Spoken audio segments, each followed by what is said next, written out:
예, 우리 뭐 새해 두 번째 주일인데요. 예, 우리가 아직 새해니까 우리 옆 사람에게 한 번 더 새해 복 많이 받으세요. 인사 나누겠습니다. 새해 복 많이 받으세요. 네, 하나님의 큰 은혜와 축복이 여러분에게 임하시기를 소원합니다. 네, 새해가 되다 보니 이제 기도원에서 산상성회, 뭐 알파성회 집회도 있었고요. 그리고 또 노회에서도 신년 하루의 예배가 있었어요. 그래서 함께 그렇게 서로 반갑게 인사하고 축복의 시간을 나누다 보니 너무 감사하고 기뻤습니다.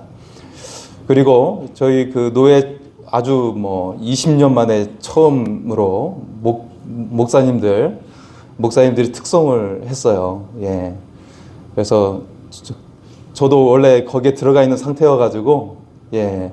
근데 이제 립싱크를 했죠. 하나님께 영광 돌린다는 마음으로. 예. 그래서 하나님께 감사와 찬양을 올려드렸습니다. 예. 또 우리 이렇게 이명민 안수선님께서 이렇게 아름답게 찬양으로 영광 돌려주셔서 너무 감사와 고마움의 마음을 가지게 됩니다. 하나님께 예배하는 것이 얼마나 기쁨이고, 예, 감사인지 모릅니다. 이 예배의 기쁨이 우리 가운데 있을 수 있기를 소원합니다. 우리가 어릴 적에 도깨비 방망이 이야기를 하면 굉장히 설레고 흥분되는 것을 볼 수가 있죠. 아, 우리도 그 방망이를 한번 가지고 있으면 어떨까? 그런 생각을 해봅니다. 그런데 이것이 현실 세계로 실현한 인물들이 있어요. 예, 이것을 현실적으로 만들어낸 인물들이 있죠. 대표적 인물로 현대그룹의 정주영 회장을 들 수가 있죠. 창업주인 정주영 회장을 들 수가 있어요. 여러분, 한국이 가난을 벗어나서 산업화하는데 1등 공신의 역할을 했던 것들이 있는데 그것은 바로 조선소와 철강이죠. 네, 이 두 가지를 정말 기적적으로 만들어낸 그런 1등 공신, 예, 바로 이제 현대그룹이라고 또 할 수가 있는데요. 정주영 씨가 여러분 기억에 남으실 거예요. 소 1000마리를 북한에 보낸 적이 있죠. 육로로, 예, 육로로에서 지나갔던 적이 있어요. 남북한이 서로 오가지 않았던 50년의 그 기간을 이제 그것을 이겨내고 그 길을 뚫었던 사람이 바로 정주영 회장이었죠. 이때 전 세계적으로 현대그룹을 카메라로 찍으면서 보도를 했어요. 여러분, 이 사건, 예, 우리도 기억에 남고 있지만 당시 정주영 회장이 유형과 무형으로 벌어들인 효과가 엄청났죠. 소 1000마리로 효과는 소 500마리의 효과를 보게 되었어요. 세계적인 광고 효과를 본 것이죠. 예. 여러분, 요즘에 PPL이라고 해서 광고 효과가 얼마나 어떻게 하는지 거기에 사활을 걸지 않습니까? 많은 기업들이. 예. 무려 5000배 이상의 효과를 본 것이죠. 이것이 바로 현대판 도깨비 방망이이죠. 현대가 현대를 한 거예요. 네. 현대가 현대를 한 것이죠. 근래에는 그의 손자가 이끄는 현대자동차 그룹에서 초대박 사건을 일으켰어요. 지금 세계화의 핵심이 인공지능과 자율주행 자동차와 그리고 로봇이죠. 네. 지난 주간에 현대차가 미국의 라스베이거스에서 열린 컨퍼런스에서 전혀 다른 걸음걸이를 걷고 움직임을 선사하는 휴머노이드 로봇을 선보였어요. 그런데 이것이 기존에 보였던 미국의 테슬라나 중국의 로봇 기업보다도 뛰어난 기술을 선보였던 것이죠. 그래서 이로 인해 현대차 주가가 아주 최고치를 달리게 되었죠. 이런 신기술은 또 다른 황금알이고 도깨비 방망이입니다. 앞서 고 정주영 회장이 보였던 것처럼 5000배 이상의 효과를 보는 그런 일들이 일어나게 되는 것이죠. 여기서 주목해야 할 것이 있어요. 이와 같은 도깨비 방망이와 같은 역사, 황금알을 낳는 역사가 사실은 하나님의 구원을 맛본 사람에게 일어난다는 거예요. 네. 여러분, 이런 영감이랄지 새로운 그런 아이디어를 내는 것들은 사람이 스스로 낸다기보다는 하나님께서 주셔야 이것이 가능한 거예요.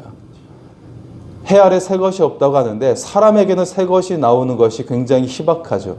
하나님이 영감을 주셔야만이 이런 것들이 나오게 되는 것입니다.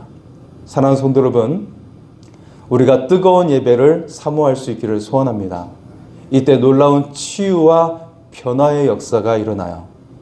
제가 잘 알고 있는 한국에서 최고의 상담가 그리고 사회복지 교수님이 계시는데 그분이 이야기하는 거예요. 여러 가지 복지 역할을 해봤자 소용이 없다고. 사람의 내면이 바뀌지 않으면 그 사람이 근본적으로 삶이 바뀔 수가 없다는 거예요. 아무리 많은 복지를 지원해주고 해줘도 소용이 없다는 거예요. 그런데 이런 변화가 예배를 통해 나온다는 것이죠. 누가 이야기했어요? 우리나라 최고의 사회복지학 교수님이 이야기를 한 거예요. 네. 여러분, 사람의 인생을 아무리 새해를 시작했다고 해도 새로운 삶을 시작하는 것이 하나님을 통해서 가능하게 될 줄 믿습니다. 여러분, 뜨거운 예배를 사모할 수 있기를 바랍니다. 새로운 소망이 열리고 새로운 삶이 활짝 열리게 될 줄 믿습니다. 여러분, 대한민국이 그 증거이지 않습니까? 수많은 어머니들의 기도가, 무릎 꿇는 기도가 있었기 때문에 대한민국이 이렇게 가난을 벗어나 선진국이 된 줄 믿습니다. 그리고 얼마나 문화 강국의 삶을 살아가고 있습니까? 해외에 있는 외국인들이 한국에 가고 싶어서 지금 안달이 났어요. 예, 캐대언의 열풍이 지금도 이어지면서, 네. 그래서 우리나라 곳곳을 누비고 싶은 많은 젊은이들, 많은 아이들이 세계 곳곳에 생겨나고 있어요. 많은 젊은이들이 한국에 오고 싶어 하고 있는 것이죠. 여러분, 딴 데 갈 필요 없습니다. 예, 해외여행 갈 필요 없어요. 지금 가장 최고의 여행지가 지금 한국으로 지금 그렇게 난리가 났습니다. 수많은 증거들, 여러분, 하나님을 예배했던 그런 역사로 말미암아 나오는 증거들, 수많은 증거가 이미 차고 넘칩니다. 예, 여러분, 새해를 시작하면서 교회에 표 현수막 외에도 또 다른 현수막이 걸려져 있죠. 예, 의문을 품으실 거예요. 저건 뭐지? 2026 월드 미션이라고 써져 있죠. 예, 월드. 이 월드의 앞자를 따서 WORLD 해서 예배하는 교회, 소그룹 교회, 돕는 교회, 살리는 교회, 제자 삼는 교회 5가지의 슬로건을 같이 내세우고 있습니다. 사실 미션이지만 저거는 비전이죠. 그래서 우리가 저런 교회를 추구하는 것, 그것이 바로 주님의 마음이고 하나님의 계획인 줄 믿습니다. 그래서 그 첫 번째로 예배하는 교회, 뜨거운 예배를 사모하자는 거야. 예. 왜 뜨거운 예배를 사모해야 하는지, 그것은 바로 예수님께서 우리를 위해 피 흘리셨기 때문에 그냥 예배 드리면 안 된다라는 거예요. 여러분, 구약의 제사부터 시작되는 예배는 피 흘림의 제사였어요. 그것은 바로 예수 그리스도의 십자가의 보혈을 보여주는 것이죠. 그런데 그렇게 주님은 피까지 흘리시면서 우리에게 희생하셨는데 그 주님의 피 흘림에 대한 예배를 우리가 형식적으로 드려서는 안 된다는 것이죠. 우리가 뜨거운 예배로 주님께 나아갈 수 있기를 소원합니다. 우리의 생명을 다하는 예배로 주님께 드릴 수 있기를 소원합니다. 오늘 말씀을 통해 뜨거운 예배를 사모할 수 있기를 소원합니다. 여러분의 인생에 새로운 소망으로 충만케 되기를 축복합니다. 첫 번째는요, 뜨거운 예배로 강력한 삶을 살아간다는 것입니다. 오늘 로마서 12장 1절과 2절의 말씀은 단순한 내용이 아닙니다. 여러분, 루터도 이런 이야기를 했죠. 성경이 만약에 불탄다 할지라도 한 권의 성경이 남는다면 로마서일 것이다. 로마서도 불에 탄다 할지라도 그 중에 남는 성경이 있다면 로마서 8장이라는 말씀을 그런 이야기를 했죠. 그만큼 로마서는 루터뿐만 아니라 많은 신앙의 거장들, 거인들이 큰 도전을 받고 또 변화의 핵심이 된 말씀이 바로 로마서의 말씀이었어요. 자, 그런데 이 방금 우리 권사님께서 성경 묵독을 하셨지만요, 이 두 절의 말씀을 로마서 12장부터 16장까지 압축된 내용의 말씀이고요. 그리고 오늘 말씀에 시작되고 있는 접속사 그러므로라고 그렇게 시작이 되고 있죠. 이것이 매우 중요한 접속사이죠. 그러므로 이 말은 앞에서 1장에서 11장까지의 로마서의 모든 복음에 대한 말씀에 대한 모든 내용을 아우르는 접속사입니다. 자, 그래서 무엇을 의미하는가? 로마서 1장에서 11장의 말씀은 하나님의 주옥 같은 은혜에 대해 소개를 하고 있어요. 그 하나님의 놀라운 복음의 은혜가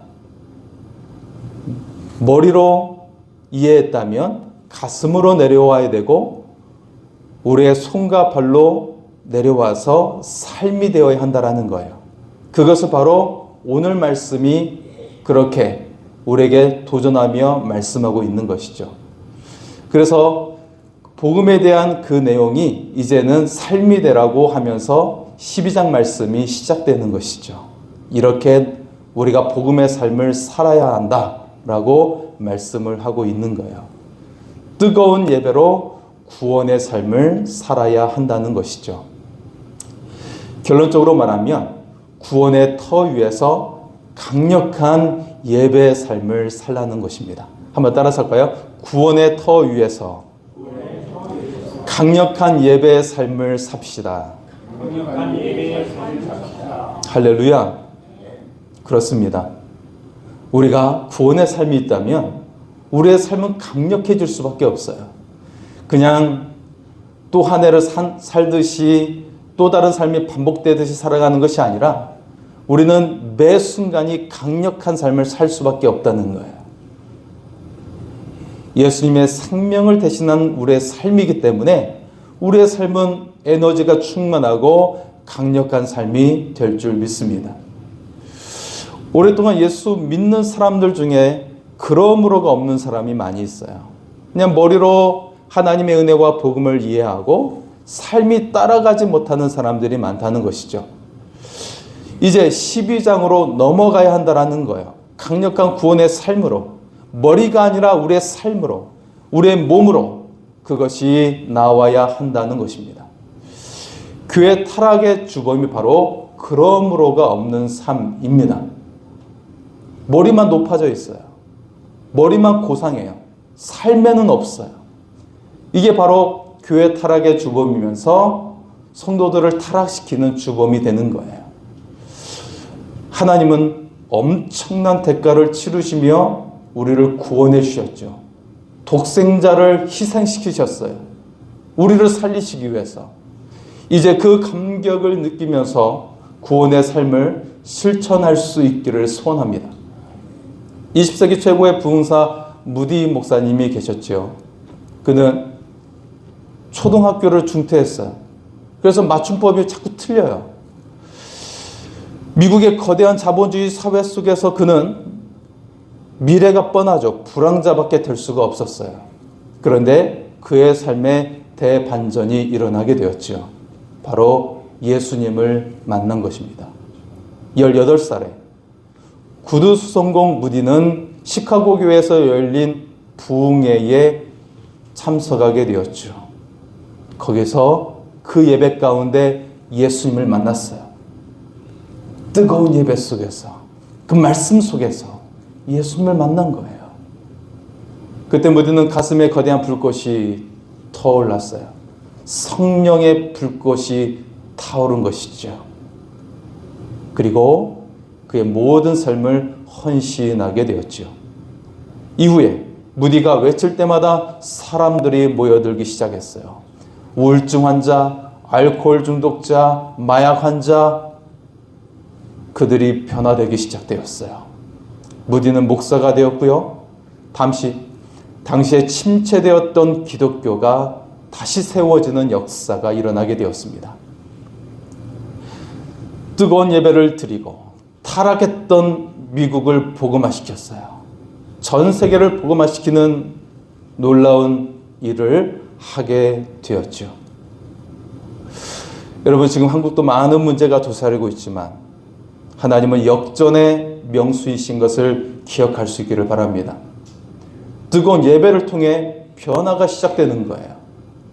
우리가 하나님과 하나 되는 뜨거운 예배를 드릴 수 있기를 바랍니다. 이 대한민국을 역전시키며 놀라운 부흥으로 이끄실 하나님을 신뢰하고 믿으며 나갈 수 있기를 소원합니다. 강력한 구원의 삶을 살아갈 줄 믿습니다. 두 번째는요, 영적 예배로 강력한 삶을 살아가는 것입니다. 우리 1절의 말씀 한번 볼까요? 우리 같이 읽겠습니다. 시작. 그러므로 형제들아, 내가 하나님의 모든 자비하심으로 너희를 원하노니 너희 몸을 하나님이 기뻐하시는 거룩한 성제물로 드리라. 이는 너희가 드릴 영적 예배니라. 아멘. 하나님께서 구원받은 우리에게 원하시는 것이 무엇일까요? 뭐 물질을 원하실까요? 아니면 뭐 좋은 것들을, 다른 무엇을 원하고 계실까? 하나님께서 기뻐하시는 산채물, 우리 몸을 드리는 것, 그것을 원하신다고 말씀하고 있어요. 그렇다면 누가 살아있는 것인가요? 몸을 사용하는 사람이 살아있는 것이죠. 결국 몸을 드리라는 말은 삶을 드리라는 말입니다. 우리의 삶을 드리라는 것이죠. 유진 피터슨 목사님은 이 본문을 이렇게 표현을 했어요. 여러분의 매일의 삶, 일상의 삶, 자고 먹고 일하고 노는 모든 삶을 하나님께 헌물로 드리십시오. 이 말씀은 물질이 아니라 삶을 드리라고 말씀하고 있는 거예요. 우리의 사소한 모든 삶이 하나님과 함께하면 예배라고 말씀하고 있어요. 그것이 살아있는 예배, 살아있는 구원의 성도가 된다고 말씀하고 있는 것이죠.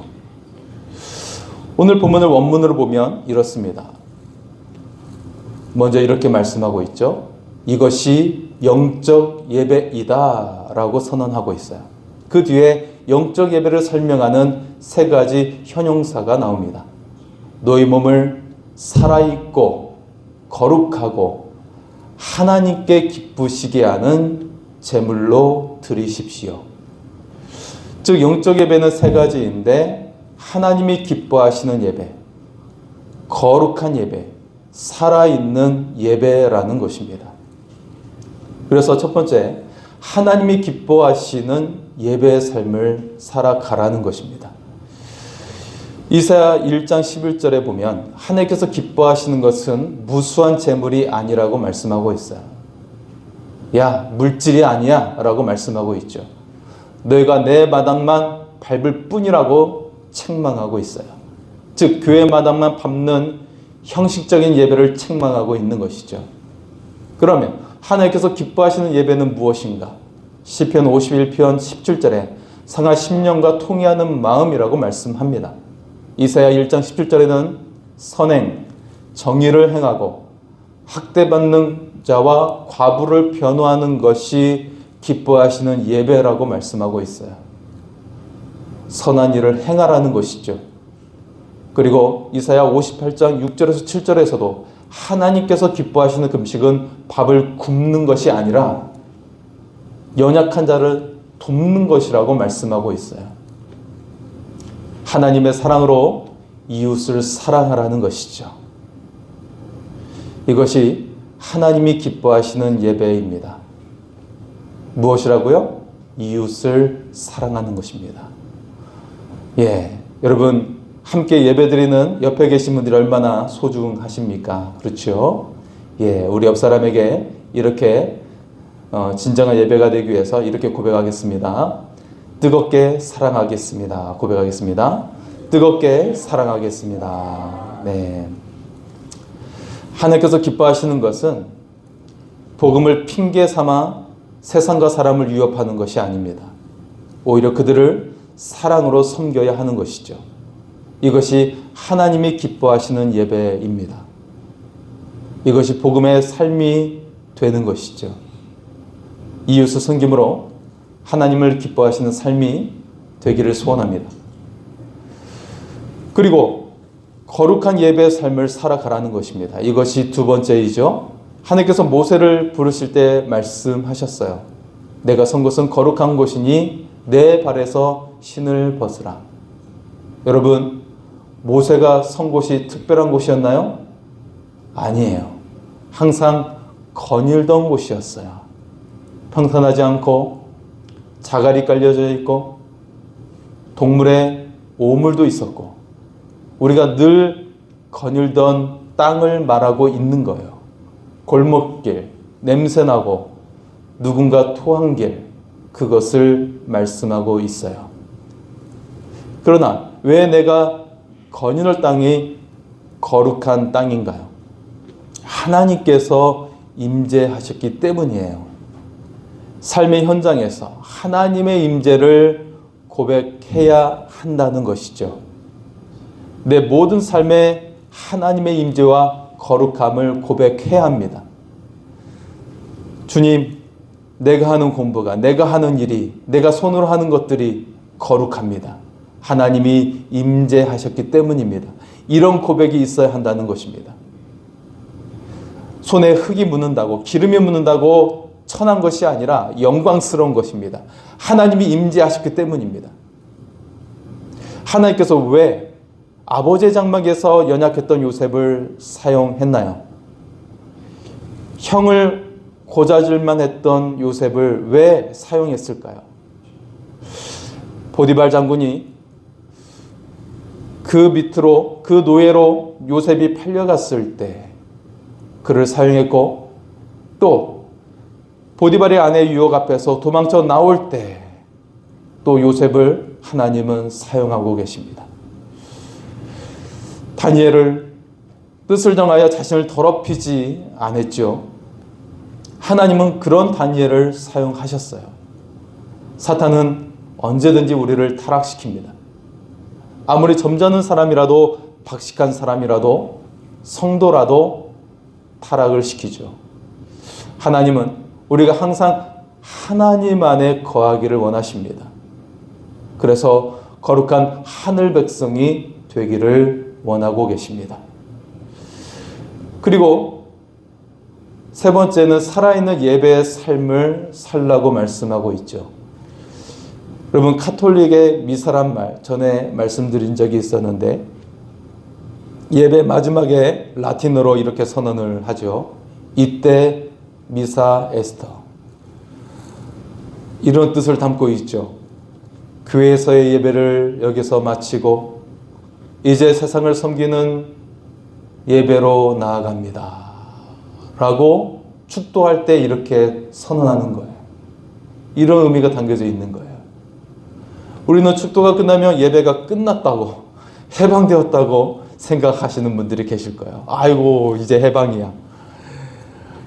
아닙니다. 삶의 예배가 시작되는 것입니다. 예. 요즘에 휴대폰 없는 사람들이 없죠. 아이들도 있고.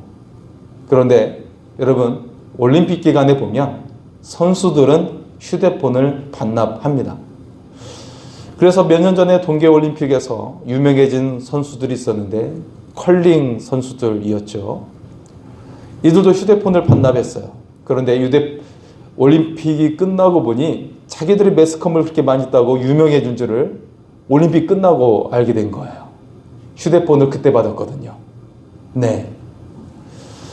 그렇게 헌신을 하고 희생을 하면서 값진 메달을 따낸 거예요. 한 기자가 서울대 학생에게 서울대에 들어간 비결을 물어보았어요. 한 학생이 이렇게 대답을 하는 거예요. 휴대폰을 포기하고 끊고 공부에 올인했기 때문에 들어갔습니다. 그렇게 고백을 했어요. 여러분, 살아있는 예배의 삶은 나를 내려놓는 거예요. 나를 비우는 것입니다. 내가 즐길 것 다 즐기면서 하는 것이 아니라 나를 비우고 내려놓으면서 하나님의 뜻을 따르는 거예요. 하나님의 뜻이 내 뜻으로 여기며 살아가는 거예요. 삶의 모든 순간에 최선을 다하죠. 정성을 다해 살아가요. 절대 게으르지 않아요. 그래서 주님 오시는 날 감격의 눈물을 흘리는 것이죠. 최선을 다했다고, 후회 없는 삶을 살았다고. 그렇게 하면서 감격의 눈물을 흘리는 거예요. 하나님의 구원의 토대 위에 강력한 삶을 살아가는 것이죠. 예수님의 희생 위에서 강력한 삶을 살아가는 거예요. 주님도 그렇게 찢기셨는데, 나를 위해 찢기셨는데 주님을 대신한 삶을 살아가는 거예요. 하나님께 뜨거운 예배를 드리며 강력한 삶을 살아갈 수 있기를 소원합니다. 주님의 손길이 함께 하실 줄 믿습니다. 오늘 마지막 세 번째는 뜨거운 예배로 세상을 능가한다는 것입니다. 세상을 뛰어넘는다는 것이죠. 오늘 말씀은 세상을 이기는 참된 예배자가 되라고 말씀하고 있어요. 2절 말씀에 중요한 특징이 등장하고 있는데요. 세 가지 동사가 나오는 것이죠. 우리 2절의 말씀을 한번 볼까요? 같이 읽겠습니다. 시작. 이 세대를 본받지 말고 우리 마음을 새롭게 함으로 변화를 가라. 하나님을 사랑하시고 기뻐하시고 온전한 뜻이 무엇인지 분별하도록 하라. 예, 여기에 세 가지 동사가 나오고 있죠. 본받지 말라, 변화를 받으라, 분별하도록 하라입니다. 우리는 이를 통해 세상을 이기는 참된 예배자가 될 수 있어요. 세상을 뛰어넘는 예배자가 될 수가 있는 것이죠. 자, 첫째, 본받지 말라. 성경은 거듭 세상을 본받지 말라고 말씀하고 있어요. 왜 그래야 하는지 그 결과를 통해 확실히 알 수가 있죠. 세상을 즐기며 살아가는 길은 아무리 똑똑해도, 아무리 잘 나가는 사람도 망하는 것을 볼 수가 있어요. 아, 내가 이 정도 됐으니까 이제 즐겨야지. 그런 사람 다 망해요. 반면에 하나님의 길을 걷는 사람들, 유명한 연예인들 중에서도, 유명한 중에서도 하나님의 길을 걷는 사람들은 생명의 길을 갖는 것을 볼 수가 있어요. 그것을 계속 이끌어 나가고 유지해 나가면서 생명의 길을 가는 것을 볼 수가 있어요. 절제하고 하면서, 그리고 남을 섬기면서, 남을 도와주면서 생명의 길을 걸어가요. 그런데 설 때에 넘어질까 조심하라고 말씀하셨는데, 내가 이 정도 내가 이루게 되었다고 하면서 즐기는 사람들 다 망하는 걸 볼 수가 있어요. 주님은 우리에게 좁은 길을 가라고 하셨죠. 그것이 생명의 길, 영광의 길이기 때문에 그래요. 영원의 길이기 때문에 그래요. 지금 이룬 것을 영원히 이끌어갈 수 있기 때문에 그러는 거예요. 그게 바로 좁은 길로 가는 거예요. 세상은 즐겁고 화려하고 너무나도 좋아 보이죠. 세상은 넓은 길이에요. 그러나 멸망의 길이죠. 하나님 믿는 길은 재미없어 보여요. 자유가 없어 보여요. 그러나 그 반대입니다. 항상 기쁨을 누리는 길이 되는 거예요. 항상 행복을 누리는 길이 되는 거예요. 오늘 말씀을 통해 그것을 가슴에 새길 수 있기를 소원합니다. 두 번째, 변화를 받으라 말씀하고 있죠. 무엇을 변화하라는 건가요? 오직 마음을 새롭게 함으로 변화를 받으라고 말씀하고 있어요. 에베소서 4장 23절에 너희 심령을 새롭게 하라고 말씀하고 있죠. 마음의 영을 새롭게 하라는 거예요. 왜? 성경은 거듭 마음을 새롭게 하라고 말씀하고 있나요? 그 이유가 무엇일까요? 사람은 마음의 지배를 받기 때문에 그렇죠. 여러분의 삶에 마음이 영향을 끼치기 때문에 그래요. 여러분, 마음이 없으면 사람도 보고 싶지 않잖아요. 마음이 중요한 거예요. 누가 내게 영향을 미칩니까? 무엇이 여러분에게 영향을 미치고 있나요? 생각해 보세요. 우리가 가만히 있으면 세상이 절대적으로 여러분의 마음속에 영향을 끼치게 돼요. 마음속에 침투하는 거예요. 사탄은 나에게는 연약한 한 가지를 지적하고 건들고 하면서 우리를 쓸어 넘어뜨려요. 우리의 마음을 지배하죠. 그러면서 너는 이 정도밖에 안 되는 존재야. 너는 잘못되었어. 이것이 사탄의 방식이고 세상의 방식인 것을 알 수가 있어요. 그러나 한 가지가 잘못되었다고 다 틀린 것이 아닙니다. 오히려 복음은 더욱 강력한 능력이 있어요. 너의 연약함으로 내가 너를 위대하게 할 것이다. 이것이 바로 복음이에요. 너의 연약함으로 하나님은 여러분을 높여주십니다. 우리는 세상의 가치에 지배받아서는 안 됩니다. 우리의 마음이 세상의 소리와 TV와 유튜브와 그런 미디어의 지배를 받아서는 안 됩니다. 세상의 소리에 지배를 받아서 좋은 점이 어떤 것이 있을까요? 행복합니까? 더 불행해요. 더 우울해져요. 결국 더욱 하나님의 소리를 들으시기 바랍니다. 여러분, 유튜버 중에 성공한 사람은 1%도 안 돼요. 예. 다 사람들한테, 다른 사람들한테 댓글로 욕먹고 하면서 마음에 상처받고 거꾸로 넘어져요. 그런 사람들이 99%예요. 유명한 것이 좋은 것이 별로 없다는 것을 보여주고 있는 것이죠. 세상의 소리는 오히려 더 고통스럽게 하고 불행하게 만들고 우울하게 만드는 것을 볼 수가 있어요. 하지만 하나님은 여러분을 사랑하십니다. 사랑스러운 존재로 여러분을 여기시고 여러분을 높여주십니다. 여러분의 마음이 그래서 하나님의 지배를 받아야 합니다. 하나님의 사랑으로 여러분의 마음을 채우시기 바랍니다.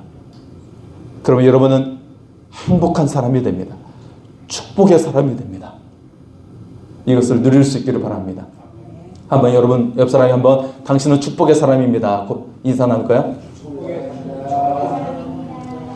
당신은 행복의 사람입니다. 그렇게 인사 나누겠습니다. 당신은 행복의 사람입니다. 마지막 세 번째가 분별하라이죠. 무엇을 분별하라는 것인가요? 하나님의 선하시고 기뻐하시고 온전한 뜻이 무엇인지 분별하라 말씀하고 있어요.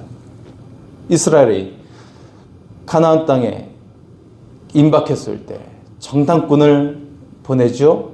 10명의 정탐꾼이 보고했어요. 그들은 거대하고 우리는 메뚜기와 같다는 거예요. 거짓된 보고인가요? 사실이었어요. 진짜였어요.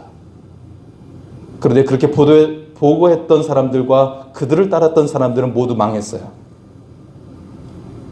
진실된 보도는 맞았죠. 하지만 그 보고를 따랐던 모든 사람들이 망했다는 거예요. 반면 여호수아 갈렙은 달랐죠. 하나님께서 함께 하시면 그 땅을 차지할 것입니다. 그들은 우리의 밥입니다. 결국 여호수아와 갈렙은 약속의 땅을 차지했어요. 무엇이 10명의 정탐꾼과 여호수아와 갈렙의 운명을 결정짓게 했습니까? 그것은 바로 하나님의 뜻이 무엇인지 분별했다는 거예요. 하나님의 뜻을 분별하는 것이 생명을 좌우합니다. 운명을 좌우합니다.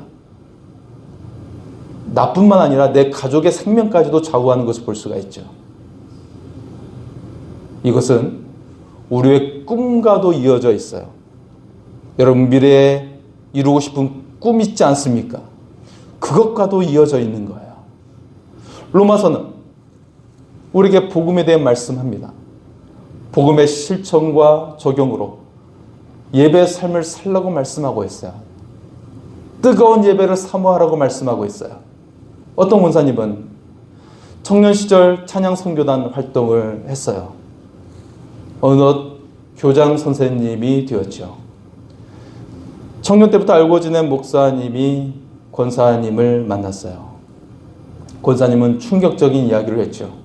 사실 저는 40이 넘어서야 하나님을 만났습니다.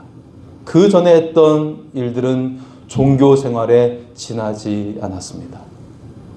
젊은 시절 선교단 활동을 하며 많은 사역들을 했지요. 그러나 하나님과 교제가 없었습니다. 단지 종교 활동을 통해 자신을 드린 것뿐이었지요. 실제로는 하나님을 따르지 않았던 것입니다. 나이 40이 되어 하나님을 만나고 자신이 죄인인 것을 깨달았습니다. 이제는 하루도 하나님 없이는 살 수 없는 존재임을 그분이 고백을 했습니다. 그 모든 삶을 이제는 하나님을 위해 살아간다고 말을 했어요. 많은 성도들이 교회에 오래 다닌 것을 가지고 신앙생활을 한다고 착각하는 사람들이 많이 있습니다. 심지어 선교사나 목사를 할지라도 나 이렇게 사역했다고 잘했다고 착각하는 사람들이 있어요. 여러분, 봉사 오래 한 것이 신앙생활이 아닙니다. 이로 인해서 많은 청년들 그리고 성도들 중에서도 그냥 삶이 무너지는 경우가 있어요. 교회 다니는데도. 왜?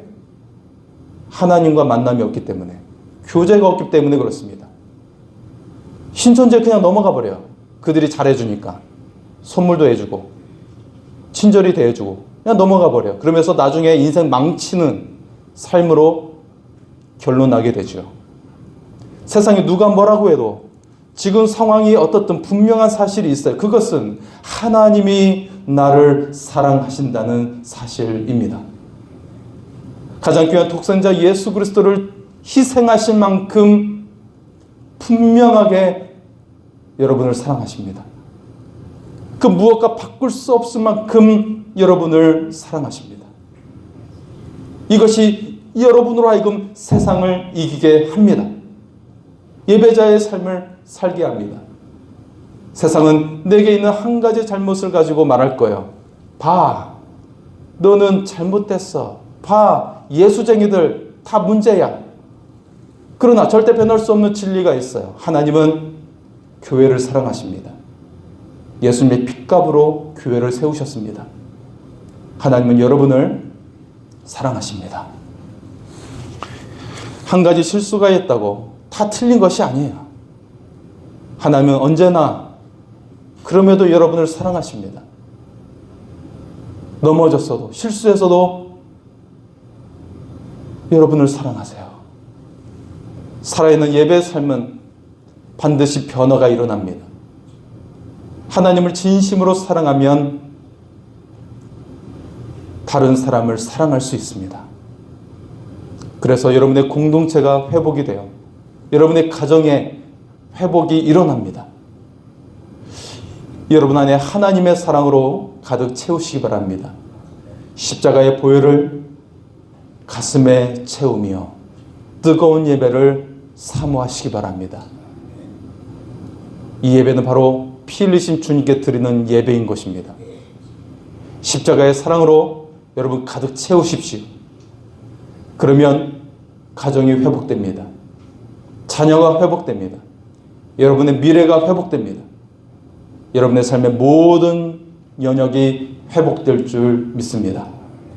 세상을 이기고 풍성한 은혜를 누리며 살아가기를 소원합니다. 우리 하나님의 사랑을 사모하는 자 같이 찬양하시겠습니다.